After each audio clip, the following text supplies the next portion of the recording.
ಆತ್ಮೀಯರೇ, S V maths ಕ್ಲಾಸ್ಗೆ ಸ್ವಾಗತ. ವಾಸ್ತವ ಸಂಖ್ಯೆಗಳು ಅಭ್ಯಾಸದಲ್ಲಿರ್ತಕ್ಕಂಥ ಪ್ರಶ್ನೆಗಳನ್ನ ನೋಡೋಣ. ಆಲ್ರೆಡಿ ಇವಾಗಲೇ 2.1ರಲ್ಲಿರ್ತಕ್ಕಂಥ ಕೆಲವೊಂದು ಪ್ರಶ್ನೆಗಳನ್ನು ನೋಡಲಾಗಿದೆ. √2, √3 ಮತ್ತು √5 ಪ್ರಶ್ನೆಗಳನ್ನು ಬಿಡಿಸಲಾಗಿದೆ. ನಿಮಗೆ ಹಿಂದಿನ ವಿಡಿಯೋಗಳಲ್ಲಿ ಅವು ಲಭ್ಯವಿವೆ. ಇವಾಗ ಎರಡನೇ ಪ್ರಶ್ನೆಯನ್ನು ನೋಡೋಣ. ಎರಡನೇ ಪ್ರಶ್ನೆ ಏನಿದೆ, 3 + 2 √5 ಒಂದು ಅಭಾಗಲಬ್ಧ ಸಂಖ್ಯೆ ಎಂದು ಸಾಧಿಸಿ ಅಂತ ಕೊಟ್ಟಿದ್ದಾರೆ. ಸೊ ಪರಿಹಾರವನ್ನು ನೋಡೋಣ ನಾವು ಅದಕ್ಕೆ. √3 + √5 ಅನ್ನು ನಾನನ್ನು a/b ರೂಪದಲ್ಲಿ ಬರ್ಕೊತೀನಿ. a/b ಅನ್ನೋದು ಒಂದು ಭಾಗಲಬ್ಧ ಸಂಖ್ಯೆಯಾಗಿರಲಿ ಎಂದು ಊಹಿಸೋಣ. ಇಲ್ಲಿ a ಮತ್ತು bಗಳು ಪೂರ್ಣಾಂಕಗಳು, ಅವು ಧನ ಪೂರ್ಣಾಂಕವಾಗಿರಬಹುದು ಅಥವಾ ಋಣ ಪೂರ್ಣಾಂಕವಾಗಿರಬಹುದು. a/b ರೂಪದಲ್ಲಿ ಬರೆದರೆ ನಾವು ಅದನ್ನು ಭಾಗಲಬ್ಧ ಸಂಖ್ಯೆ ಅಂತ ಕರಿತೀವಿ. ಸೊ 3 + 2 √5 ನಾನೊಂದು ಭಾಗಲಬ್ಧ ಸಂಖ್ಯೆ ಅಂತ ಊಹೆ ಮಾಡಿಕೊತೀನಿ. b do not = 0. ಇಲ್ಲಿ ಛೇದ ಅನ್ನೋದೇನಿದೆಯಲ್ಲ ಅದು 0ಗೆ ಸಮನಾಗಿರಬಾರದು. a ಮತ್ತು b ಪೂರ್ಣಾಂಕಗಳು, ಇಲ್ಲಿ a ಮತ್ತು b ಪೂರ್ಣಾಂಕಗಳು, ಅವು ಧನ ಆಗಿರ್ಬೋದು ಅಥವಾ ಋಣ ಆಗಿರ್ಬೋದು, ಮತ್ತು ಸಹ ಅವಿಭಾಜ್ಯಗಳು ಆಗಿರಲಿ. ಸಹ ಅವಿಭಾಜ್ಯಗಳು ಅಂತ ಅಂದರೆ ಒಂದನ್ನು ಮಾತ್ರ ಅಪವರ್ತನವಾಗಿ ಹೊಂದಿರತಕ್ಕಂಥ ಸಂಖ್ಯೆಗಳು. a ಮತ್ತು b ಇವು ಎರಡು ಏನಿರ್ತವೆ, ಒಂದನ್ನು ಮಾತ್ರ ಅಪವರ್ತನವಾಗಿ ಹೊಂದಿರ್ತವೆ. ಮತ್ತು ಯಾವುದೇ ಸಂಖ್ಯೆಯನ್ನು ಅಪವರ್ತನವಾಗಿ, ಕಾಮನ್ ಅಪವರ್ತನವಾಗಿ ಹೊಂದಿರೋದಿಲ್ಲ. ಅಂಥ ಸಂಖ್ಯೆಗಳಿಗೆ ಏನಂತೀವಿ ನಾವು, ಸಹ ಅವಿಭಾಜ್ಯಗಳು ಅಂತ ಕರಿತೀವಿ. ಸೊ ನಾನು ಇದನ್ನು ಏನು ಮಾಡಿದೆ, ಊಹೆ ಮಾಡಿಕೊಂಡೆ ಒಂದು ಭಾಗಲಬ್ಧ ಸಂಖ್ಯೆ ಅಂತ. 3 + 2 √5 a/b. a/b ರೂಪದಲ್ಲಿ ಬರೆದರೆ ಅದೊಂದು ಭಾಗಲಬ್ಧ ಸಂಖ್ಯೆ, ಅಂಶ ಮತ್ತು ಛೇದ ರೂಪದಲ್ಲಿ. ನಾನು ಏನು ಮಾಡ್ತೀನಿ, ಇವಾಗ 3ಯನ್ನು ಎಡಗಡೆ ಇದೆ, ಅದನ್ನು ಬಲಗಡೆಯನ್ನು ನಾನು ಏನು ಮಾಡ್ತೀನಿ, ಕಳಿಸ್ತೀನಿ. ಇಲ್ಲಿ ಪ್ಲಸ್ ಇರೋದು ಮೈನಸ್ ಆಗುತ್ತೆ. 2 √5 = a/b - 3. ನಾನು ನೆಕ್ಸ್ಟ್ ಸ್ಟೆಪ್ ಏನು ಮಾಡ್ಕೊತೀನಿ, ಲಸಾನ ತಗೊತೀನಿ. ಲಸ ತಗೊಂಡಾಗ 2 √5 = a - 3b / b. ಹೌದಾ?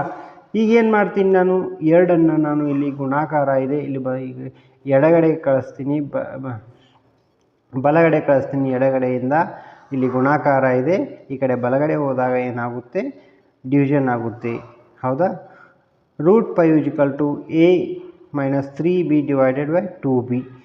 ಇಲ್ಲಿ a ಮತ್ತು bಗಳು ಪೂರ್ಣಾಂಕಗಳಾಗಿರುವುದರಿಂದ a a - 3b / 2b, a - 3b / 2u ಭಾಗಲಬ್ಧವಾಗಿದೆ. ಹೌದಾ? a ಮತ್ತು b ಪೂರ್ಣಾಂಕಗಳಿರೋದರಿಂದ ಇದೇನಾಗುತ್ತೆ, ನಮಗೆ ಭಾಗಲಬ್ಧವಾಗಿದೆ. ಅಂತೆಯೇ √5 ಇದು ಭಾಗಲಬ್ಧವಾಗಿದೆ. ಇದಕ್ಕೆ ಸಮನಾಗಿರ್ತಕ್ಕಂಥ √5 ಇದು ಭಾಗಲಬ್ಧ. ಇದು ಭಾಗಲಬ್ಧ ಅಂದರೆ ಇದಕ್ಕೆ ಸಮನಾಗಿರ್ತಕ್ಕಂಥ √5 ಸಹ ಭಾಗಲಬ್ಧ. ಆದರೆ √5 ಒಂದು ಸತ್ಯ ಸಂಗತಿ ಏನಂತ ಅಂದರೆ, √5 ಒಂದು ಅಭಾಗಲಬ್ಧ ಸಂಖ್ಯೆ. ಹೌದಾ? √5 ಅನ್ನೋದು ನಮಗೆ ಸತ್ಯ ಸಂಗತಿ ಏನು, ಈ √5 ಇದು ಅಭಾಗಲಬ್ಧ ಸಂಖ್ಯೆ. ಆದರೆ √5 ಒಂದು ಅಭಾಗಲಬ್ಧ ಸಂಖ್ಯೆ ಎಂಬ ಸತ್ಯ ಸಂಗತಿಗೆ ಇದು ವಿರುದ್ಧವಾಗಿದೆ. ಸೊ ದೇರ್ಫೋರ್ 3 + 2 √5 ಒಂದು ಭಾಗಲಬ್ಧ ಸಂಖ್ಯೆ ಎಂಬ ನಮ್ಮ ಊಹೆ ತಪ್ಪಾಗಿದೆ. ಅಂದರೆ ಏನಿದು, 3 + 2 √5 ಒಂದು ಅಭಾಗಲಬ್ಧ ಸಂಖ್ಯೆಯಾಗಿರುತ್ತದೆ. ನೆಕ್ಸ್ಟು ಇದರಲ್ಲೇ ಮೂರನೇ ಪ್ರಶ್ನೆ ಏನಿದೆ, ಮೂರನೇದರಲ್ಲಿ ಒಂದನೇದು 1/√2 ಒಂದು ಅಭಾಗಲಬ್ಧ ಸಂಖ್ಯೆ ಎಂದು ಸಾಧಿಸಿ ಅಂತ ಇದೆ. ಸೊ ನಾವು ಪರಿಹಾರ ನೋಡೋದಾದರೆ 1/√2 ಇದನ್ನು ನಾನು ಏನು ಮಾಡ್ಕೊತೀನಿ, ಅಂಶ ಮತ್ತು ಛೇದಕ್ಕೆ √2 ಗುಣಾಕಾರ ಮಾಡ್ಕೊತೀನಿ. ಆವಾಗ ಏನಾಗುತ್ತೆ, √2 / 2 ಆಗುತ್ತೆ. ಹೌದಾ? ಈ √2/2 ಅನ್ನೋದನ್ನು ನಾನು ಭಾಗಲಬ್ಧ ಸಂಖ್ಯೆ ಅಂತ ಊಹೆ ಮಾಡ್ಕೊತೀನಿ. ಆದ ಕಾರಣ ಏನು ಬರ್ಕೋತೀನಿ, a/b. ಇದು ಅಂಶ ಮತ್ತು ಛೇದ ರೂಪದಲ್ಲಿ ಬರ್ಕೊಂಡ್ರೆ ನಾನು ಏನದು ಭಾಗಲಬ್ಧ ಸಂಖ್ಯೆ. ಸೊ √2/2 ಒಂದು ಭಾಗಲಬ್ಧ ಸಂಖ್ಯೆ ಅಂತ ನಾನು ಊಹಿಸ್ಕೊಳ್ತೀನಿ. ಇಲ್ಲಿ ಛೇದ ಇರಬಾರ್ದು, 0ಗೆ ಸಮನಾಗಿರಬಾರದು. b≠0. a ಮತ್ತು bಗಳು ಏನಾಗಿರಬೇಕು, ಪೂರ್ಣಾಂಕಗಳು. ಅವು ಧನ ಪೂರ್ಣಾಂಕಗಳಾಗಲಿ ಋಣ ಪೂರ್ಣಾಂಕಗಳಾಗಲಿ, ಮತ್ತು ಅದರ ಜೊತೆಗೆ ಸಹ ಅವಿಭಾಜ್ಯಗಳು ಆಗಿರಲಿ. ಈಗ ನಾನು ಏನು ಮಾಡ್ಕೊತೀನಿ, ಈ √2 ನಾನು ಎಡಗಡೆಯಿಂದ ಬಲಗಡೆಗೆ ಕಳಿಸ್ತೀನಿ. ಇಲ್ಲಿ ಡಿವಿಷನ್ ಇದೆ, ಇಲ್ಲಿದೆ, ಹೋಗಿ ಏನಾಗುತ್ತೆ, ಇಂಟು ಆಗುತ್ತೆ. b√2, ಹೌದಾ. ಈ b ಈ ಕಡೆ ತೊಗೊಂಬರ್ತೀನಿ, ಬಲಗಡೆಯಿಂದ ಎಡಗಡೆ, ಎಡಗಡೆಯಿಂದ ಬಲಗೆ. b√2 2a ಆಗುತ್ತೆ. ಅಗೇನ್ ಇದನ್ನು ನಾನು ಏನು ಮಾಡ್ತೀನಿ, ಈ ಕಡೆ ಕಳಿಸ್ತೀನಿ. √2 2a/b. ಇಲ್ಲಿ a ಮತ್ತು bಗಳು ಪೂರ್ಣಾಂಕಗಳಾಗಿರುವುದರಿಂದ 2a/b ಏನಾಗುತ್ತೆ, ಇದು ಭಾಗಲಬ್ಧವಾಗಿದೆ. ಇಲ್ಲಿ ನೋಡಿ, a ಮತ್ತು b ಪೂರ್ಣಾಂಕಗಳು, a ಮತ್ತು b ಪೂರ್ಣಾಂಕಗಳಾಗಿರುವುದರಿಂದ 2a/bಯು ಭಾಗಲಬ್ಧವಾಗಿದೆ. ಅಂತೆಯೇ √2 ಇದು ಭಾಗಲಬ್ಧವಾಗಿದೆ. 2a ಮತ್ತು b ಪೂರ್ಣಾಂಕಗಳಾಗಿರುವುದರಿಂದ 2a/b ಇದೇನಾಗಿದೆ, ಭಾಗಲಬ್ಧ ಸಂಖ್ಯೆ ಆಗಿದೆ. ಈ ಭಾಗಲಬ್ಧ ಸಂಖ್ಯೆಗೆ ಸಮನಾಗಿರ್ತಕ್ಕಂಥ √2 ಏನಿದೆ, ಇದು ಭಾಗಲಬ್ಧವಾಗಿದೆ. ಆದರೆ ಸತ್ಯ ಸಂಗತಿ ಏನೆಂದರೆ √2 ಅನ್ನೋದೊಂದು ಏನಿದು ಅಭಾಗಲಬ್ಧ ಸಂಖ್ಯೆ, ಹೌದಾ. ಆದರೆ √2 ಒಂದು ಅಭಾಗಲಬ್ಧ ಸಂಖ್ಯೆ ಎಂಬ ಸತ್ಯ ಸಂಗತಿ ಇದು ವೃದ್ಧವಾಗಿದೆ. ದೇರ್ಫೋರ್ √2/2 ಅದರ 1/√2 ಒಂದು ಭಾಗಲಬ್ಧ ಸಂಖ್ಯೆ ಎಂಬ ನಮ್ಮ ಊಹೆ ತಪ್ಪಾಗಿದೆ. 1/√2 ಒಂದು ಅಭಾಗಲಬ್ಧ ಸಂಖ್ಯೆ. ಈಗ ಮೂರನೇ ಕ್ವಶನ್ನಲ್ಲಿ ಎರಡನೇ ಪ್ರಶ್ನೆಯನ್ನು ನೋಡೋದಾದರೆ 7√5 ಒಂದು ಭಾಗಲಬ್ಧ ಸಂಖ್ಯೆ ಎಂದು ಸಾಧಿಸಿ, ಹೌದಾ. ಪರಿಹಾರವನ್ನು ನೋಡೋದಾದರೆ 7√5 a/b ಒಂದು ಭಾಗಲಬ್ಧ ಸಂಖ್ಯೆ ಅಂತ ನಾನು ಊಹೆ ಮಾಡ್ಕೊಂಡು ಬರೀತೀನಿ. ಯಾಕಂದರೆ ಸಾಧಿಸಬೇಕಾಗಿದೆ, ಭಾಗಲಬ್ಧ ಸಂಖ್ಯೆ ಅಂತ ಊಹೆ ಮಾಡ್ತೀನಿ.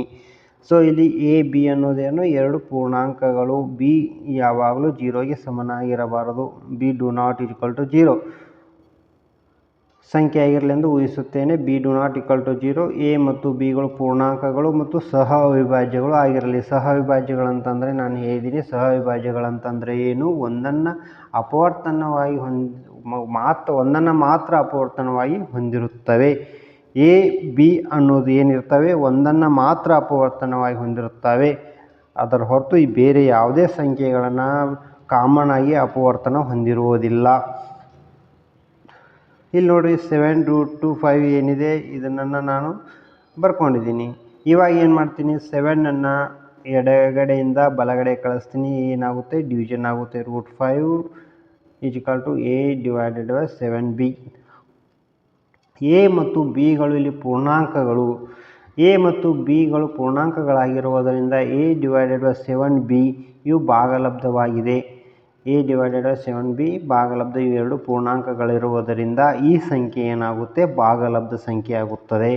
ಇದು ಭಾಗಲಬ್ಧ ಸಂಖ್ಯೆ ಆದರೆ ಇದಕ್ಕೆ ಸಮನಾಗಿರ್ತಕ್ಕಂಥ √5 ಅನ್ನೋದು ಸಹಿತ ಭಾಗಲಬ್ಧ ಸಂಖ್ಯೆಯಾಗಿದೆ. a b ಪೂರ್ಣಾಂಕಗಳಾಗಿರುವುದರಿಂದ a/7b ಭಾಗಲಬ್ಧವಾಗಿದೆ. ಅಂತೆಯೇ √5 ಇದಕ್ಕೆ ಇದು ಸಮನಾಗಿರುವುದರಿಂದ ಇದು ಭಾಗಲಬ್ಧವಾಗಿದೆ. ಆದರೆ ನಮಗೆ ಸತ್ಯ ಸಂಗತಿ ಏನಂತಂದರೆ √5 ಅನ್ನೋದೇನಿದು ಅಭಾಗಲಬ್ಧ ಸಂಖ್ಯೆ.